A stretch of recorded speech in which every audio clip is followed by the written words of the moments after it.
The Making of a Scientist, page 36. In his second year in high school, Richard E. Bright began the research that led to his discovery of an unknown insect hormone. Indirectly, it also led to his new theory on the life of cells. The question he tried to answer was simple: what is the purpose of 12 tiny gold spots on a monarch pupa? Now, as the chapter started, it started with the news, or it started with the detail that Ebright along with his friend had published an article. So this particular part is talking about the publication of the experiment which they carried out. And what was the experiment they carried out, or the question which they tried to find an answer to, was that what is the purpose of the 12 tiny gold spots on the monarch pupa. Monarch pupa is again a small butterfly. The stage is one of the stages of the butterfly, and then the pupa, it had 12 gold spots on its tiny wings. So their purpose was to find out the reason for that, or what was the purpose of that spots. Everyone assumed the spots were just ornamental, Ebright said, but Dr. Erhard didn't believe it. To find the answer, Ebright and another excellent science student first had to build a device that showed that the spots were producing a hormone necessary for the butterfly's full development. So they started step by step. They first developed an instrument which suggested that the spots, it created a certain kind of an hormone, because they have to first prove it that yes, this is functional, and only then they would be able to prove it that what was the function of it.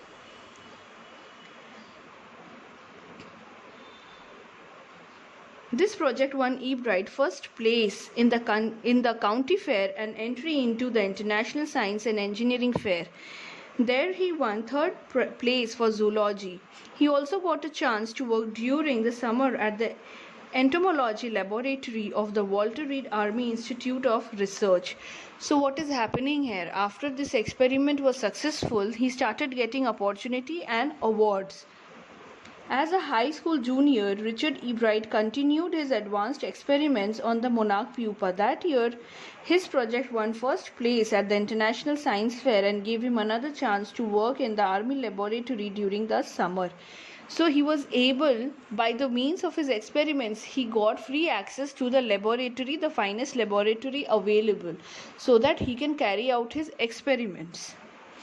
In his senior year, he went a step further. He grew cell from a monarch's wing in a culture and showed that the cells would divide and develop into normal butterfly wing scales only if they were fed the hormone from the gold spots.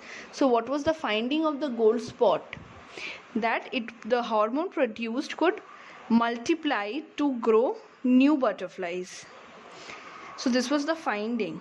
That project won first place for the zoology at an international fair. He spent the summer after graduation doing further work at Army Laboratory and at the laboratory of the US Department of Agriculture. So he got opportunity not only to go at the Army Laboratory but also at the laboratory of US Department of Agriculture. What is happening? As the year is passing by, his curiosity is increasing day by day, his keenness to know more and more, and to experiment, to find out things. If he is finding one thing, it is resulting in one answer or many other multiple answers. Now he is getting again he's actually getting motivated to find answer to all those multiple answers which are coming. He is further investigating them, so his curiosity was never ending. The following summer, after his freshman year at Harvard University, Ebright went back to the laboratory of the Department of Agriculture and did more work on hormone from the gold spots. Using the laboratory's sophisticated instruments, he was able to identify the hormone's chemical structure. So what happened here? He was able to identify the chemical structure of the hormone.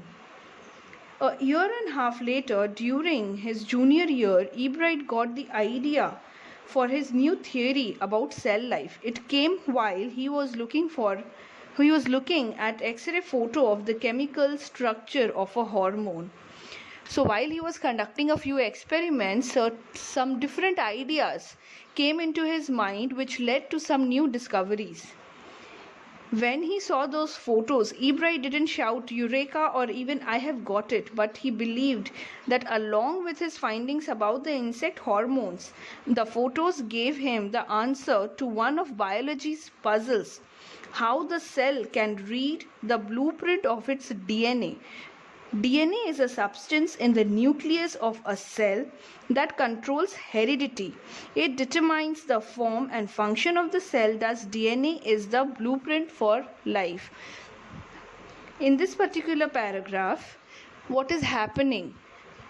Due to his intensive hard work, his intensive experiments he carried out, he not only solved the puzzle which he was looking an answer to, but also solved the puzzle which actually was a question mark for many years. He found out that cell could read the blueprint of its DNA, and DNA is a substance which controls heredity, and thus he found out that it was the function, and he actually found out the basic function of a cell. Page number 37. Ebright and his college roommate James R. Wong worked all the night drawing pictures and constructing plastic models of molecules to show how it could happen. Together, they later wrote up the paper that explained the theory. So this is the theory which actually got published. They were in the college at that time when it got published, and this is the point from where the chapter started. Surprising no one who knew them, Richard Ebright graduated from Harvard with highest honor, second in his class of 1510. It means 1510 students were there. Ebright went on to become a graduate student researcher at Harvard Medical School. There he began doing experiments to test his theory. So he is testing all the theories. He got opportunity to test the theories at the lab. If the theory proves correct, it will be a big step towards understanding the processes of life. It might also lead to new ideas for preventing some types of cancer or other diseases. All of this is possible because of Ebright's scientific curiosity. Underline this line: all of this is possible because of Ebright's scientific curiosity. His high school research into the purpose of the spots on a monarch pupa eventually led him to his theory about cell life. It means if you start from a smaller thing and you keep following it, ultimately you will be exposed to the larger perspective of things, which again will account to a larger understanding, discovery, invention. Richard Ebright has been interested in science since he first began collecting butterflies, but not so deeply that he hasn't time for other interests. If there is a question regarding the character, the further lines will add to this point. Ebright also became a champion debater and public speaker and a good canoeist, an all-around outdoors person. He is also an expert photographer, particularly of nature and scientific exhibit. In high school, Richard Ebright was a straight-A student. Because learning was easy, he turned a lot of his energy towards the debating and model United Nations clubs. He also found someone to admire: Richard A. Wieherer, his social studies teacher and advisor to both clubs. Mr. Wieherer was the perfect person for me then. He opened my mind to new ideas, Ebright said. In these two paragraphs, we are talking about Ebright's interests not only in science but also in things other than science. He not only devoted his time to his discoveries but also he also continued his interest in other things. For him, studies and all were very easy, so he grasped the things easily. Therefore, he got time for other things and he participated in so many other competitions. There were the debate club, and then they were talking about the Model United Nations club, and the person related to the club, or the teacher related, was Mr. Wieherer, and he gave him the perfect kind of instructions so that the child's interest could increase and child could develop more and more. So he was a kind of a perfect guide at that time. Richard would always give that extra effort. Mr. Wheeler said. What pleased me was, here was this person who put in 3 or 4 hours at night doing debate research besides doing all his research with butterflies and his other interests. It was not only one-sided, but the teacher also appreciated the child's extra effort which the child had put on not only his studies but also on extra activities. Richard was competitive, Mr. Wheeler continued, but not in a bad sense. He explained Richard wasn't interested in winning for winning's sake or winning to get a prize. Rather, he was winning because he wanted to do the best job he could. For the right reasons, he wants to be the best. It was not that if he gets the first prize or he gets the first position in the class and he'll become famous and his parents will appreciate him. It wasn't for that. He was doing it because he wanted to do it in the best possible way. If he took up an art, if he took up anything, he did not want to be successful just for the sake of being successful, to beat other students and come first in the class. That was never the case with Ebright. He always wanted to do the things in the best possible manner, and that was the reason why his curiosity towards the thing never ended. Last paragraph. And that is one of the ingredients in making of a scientist. Start with the first-rate mind, add curiosity, and mix in the will to win for the right reasons. Ebright has these qualities. From the time the book The Travels of Monarch X opened the world of science to him, Ebright has never lost his scientific curiosity.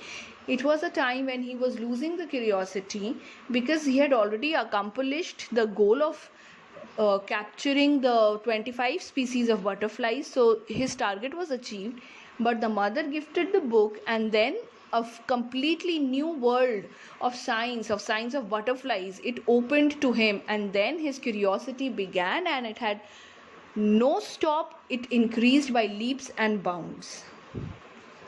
Now this was the explanation of the chapter.